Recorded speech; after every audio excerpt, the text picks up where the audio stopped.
Okay, welcome today for the Infrastructure Services Committee, 9th of June at 11:30. Just remind people that this meeting will be audio recorded and those in attendance should refrain from making any defamatory statements. Application for attending meeting via video link. Thank you. Apologies. No, Disclosures of interest. never received. Public participation. I was not registered to fill out. Okay. All right, so let's get to business items. So we're going to look firstly at ISC.06.1 for works delivery. Jay, would you be running us through that today? Yeah. Let me just turn your mic on. Yes. Thank you. Thank you, Madam Chair. So this report highlights the continued progress being made by Council's Works Delivery Team across all maintenance, parks and facilities, RMCC works and flood recovery projects. Our capital works program is nearing completion. Maintenance activities remain key focus and customer service performance continues to exceed targets. During the reporting period, we have completed a number of infrastructure improvements and commenced important community enhancement projects, including tree planting and sporting facilities. For sporting facility upgrades. We have also finalized the swimming pool management tender process, ensuring the continuity of service for our community. I commend the team for their ongoing efforts in delivering these outcomes in the whole financial year and recommend the report be reviewed and noted. Any questions, please? Any questions from the chamber? Just through you, Madam Chair, I'm just looking at the grading program. I want to take this on notice, Mr. Director. Two Muller Road, are we grading up Two Muller Road at this stage?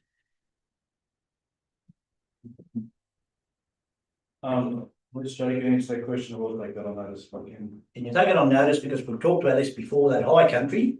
Staff nearly need to go up there dressed like an Eskimo at this time of the year. It just doesn't make sense. So I'd like to take it on notice. Are we up there? And if so, how many down days have we had since arriving there because of weather? Thank you. Yeah, I'll take it on notice and get back to you. I just have one question. We've had a lot of rain go through. Are we going to be just checking on any of our unsealed roads, and especially around the grids or the ramps, which tend to get washed out? Is there anything in place, or do we just do that from consultation from community when there's an issue?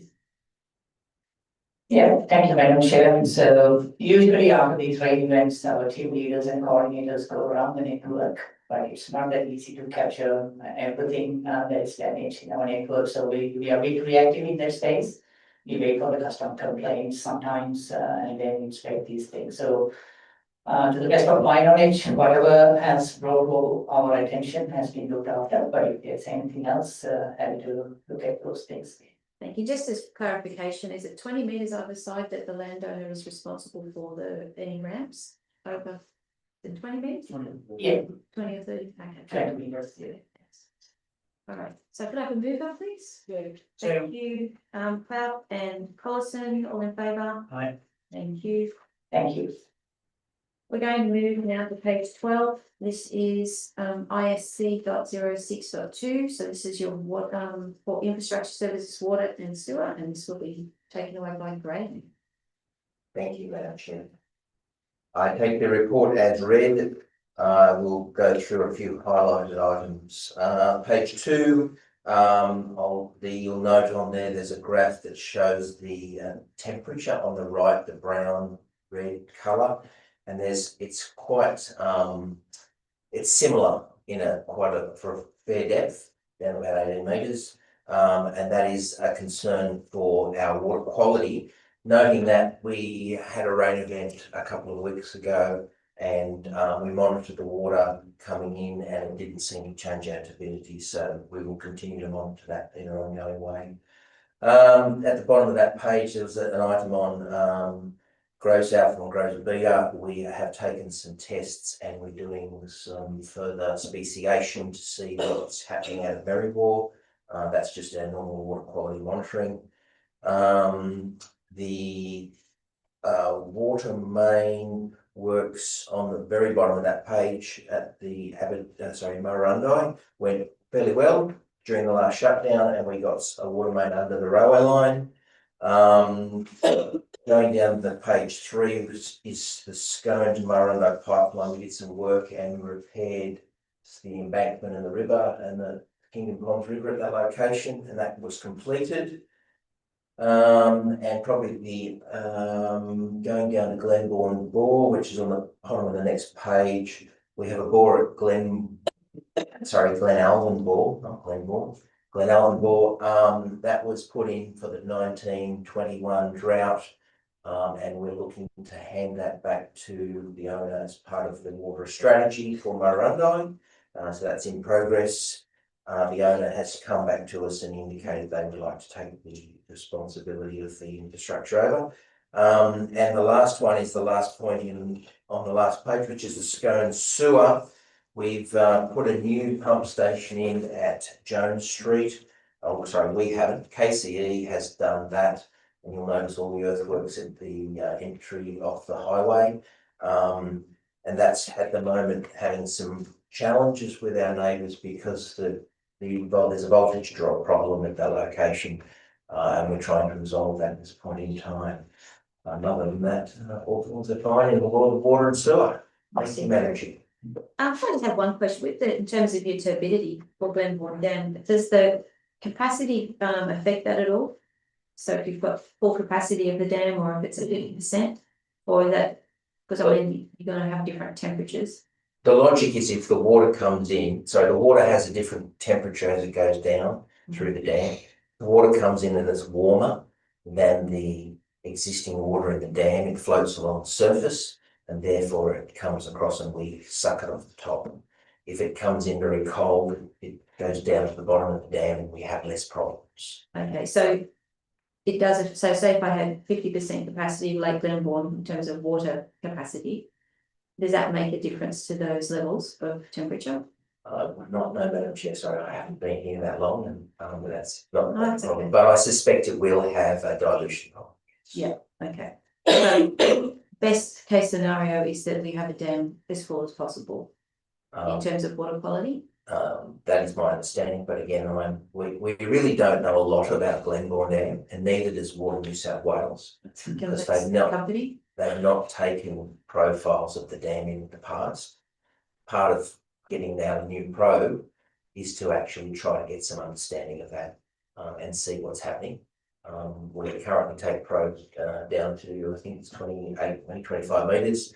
We're hoping that we can get some further sampling out of the centre of the dam in the next couple of months. Okay, be careful of Loch Ness. Right, dam. Are there any questions for this? Yes. Councillor Williamson. Through you, Madam Chair, just on the voltage drop and electricity capacity issues there, is that a problem for us, or is that a problem for the developer? And what's the likely scenario of further assets being required for that? So we were made aware of it about 2 or 3 days ago. Ausgrid's been to site and checked it out. The contractor is aware, and they are getting the electrical engineer to try to understand and resolve the matter. It's likely to be an Ausgrid problem, and we just need to do the investigation and understand the process.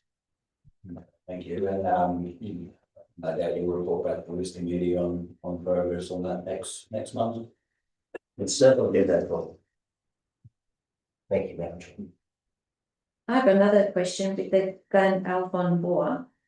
Should we require that again? We probably won't because there's a pipeline now, but for any reason, is there clause that we can go back to that the landholder if we needed to reuse that bore? That was certainly not the intent of the process. The landowner previously indicated that they would be open to keeping that in council hands. There is a fair cost in actually keeping the infrastructure operational for that to facilitate. When I say a fair bit, there is a reasonable number of dollars. And so that's why we elected to go that way. Should we need to in the future, it's likely the council would then approach the landowner. We would then put some larger infrastructure in that wall that would suit the town. Yeah. It produces about half of the town's demand. So it's quite significant. Yeah, thank you. Could I have a mover for that? Oh, yes, councillor. Just through the Madam Chair, I just ask about Aberdeen's water supply. At the last Aberdeen CAC meeting, I had a couple of residents come to me saying they're having quite a bit of infrequent limescale. Is that something to do with the well being used there, or what's the likely issues going on over in Aberdeen? Through you, Madam Chair. We don't have a lot of evidence, so we have lots of evidence that the hardness of the water, which is the limescale, is in fact low at Aberdeen. We don't have evidence that it's high and that it's a problem. So I'm a little surprised. Yeah, I was as well. The resident suggested that it's not necessarily consistent and they're noticing in waves. I, for the sake of conversation, discussed that perhaps there might have been some reuse from the well. I don't know if this is a possibility or what your considerations are on that, right? So we operate the Aberdeen water supply from the river, typically 1 8-hour shift a month. And other than that, we operate all the water through Glenmore Dam. That's unless we have an event where the water quality coming from Glenmore Dam is in fact poor. So if we have an algal bloom or we have high turbidity coming from the dam, we would then divert to coming from the river at Aberdeen. But that has not happened in the since we finished our last boil water alert several months ago. Okay, thanks, Grant. Thanks, Greg. Lots of questions on the spot today. So the mover, thank you, Cloud, and a seconded Ryan, all in favour? The ayes have it. Thank you. Looks like we should all be similar soon. ISC.06.3 strategic and capital works update. Mr. Hitchens, would you like to carry us through this one today? Thank everyone for preparing it. Madam Chair, the report of the date is read. Most of our capital works projects, as Joe's alluded to, are completed. The only one we currently really have going at the moment is Main Street in Scone. And it'll be done in stages. So we're currently doing the intersection, St Albans. And then once that's complete, we'll then move on to the other sections of that street. Unless there's anything specific, I do note in the table at the back, I think some of those cost of date figures still require to be updated in a couple of areas. So that will be certainly sorted out in the next meeting. But unless there's anything specific in the attached spreadsheet that I made a comment on. Mr. Ryan. Through the chair, thank you. And this might be for Jay actually. At the last Showground User Group meeting in Merriwell, there was I think it was generally agreed that scope of works was going to be reduced, but that a final scope of works and costing would be done by June. I wonder where that actually ended up. I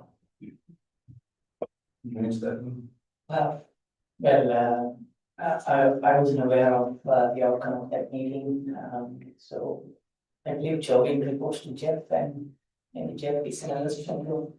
Answer that question. I'll have to Take it on notice. take it on notice. That's okay. No. That's fine.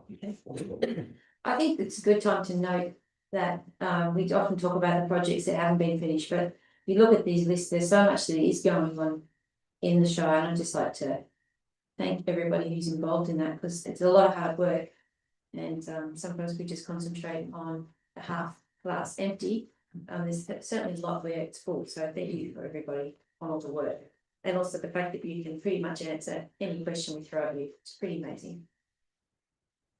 We're going to go to ISC 06.4, the Castles Footbridge project. Oh, no, we didn't. Moved, I was doing some thinking people. Collison, seconded by Clout, all in favour? Yep, got it. So ISC.06.4, Castles Footbridge project update. Yes, please. You want to put your Possibly better, I spoke to Jeff this morning about that, this is currently in the review stage, we've had, I think 6 different contractors come in on it, and there's 2 options plus alternate options being sent in, so there's quite a number of areas in this tenders review. So our position at this point, and this would likely not make the June meeting or the July meeting because of all the extra follow-up work we'd have to do without any different options to review. And a further report will come both the ISC meeting in July and the council in July. I just wanted to remind people that this project came from an idea from the Castles community. And also this is funded by Energy Co, correct? Yep. So this is not impinging on any ratepayers' money, and I would assume that if it goes over budget, we would have to review whether we go ahead with it. That'll be certainly one of the issues we have to deal with. Yeah, thank you.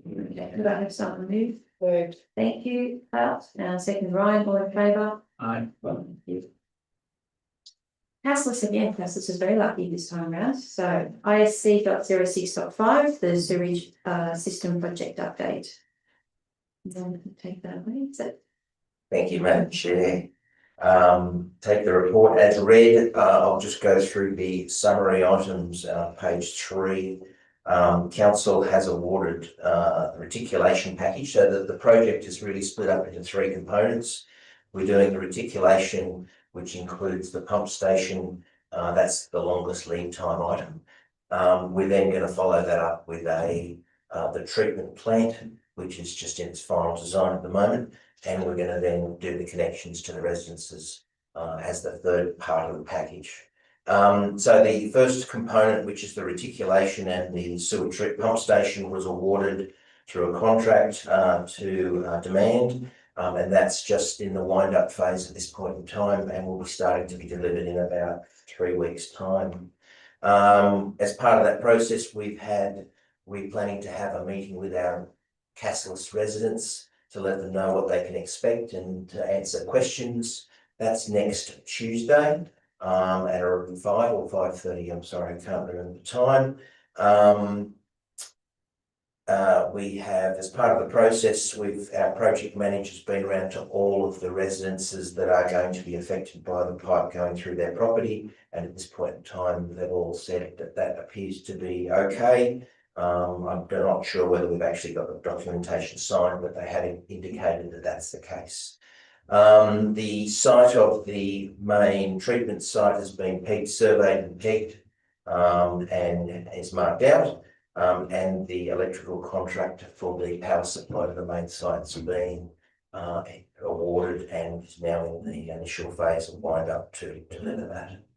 That's what's happened. The activities in the next 3 months is really about our community consultation. We're going to be obviously getting the plumbing started on site, and we're going to be reviewing the design and getting the design changes necessary for the main treatment works.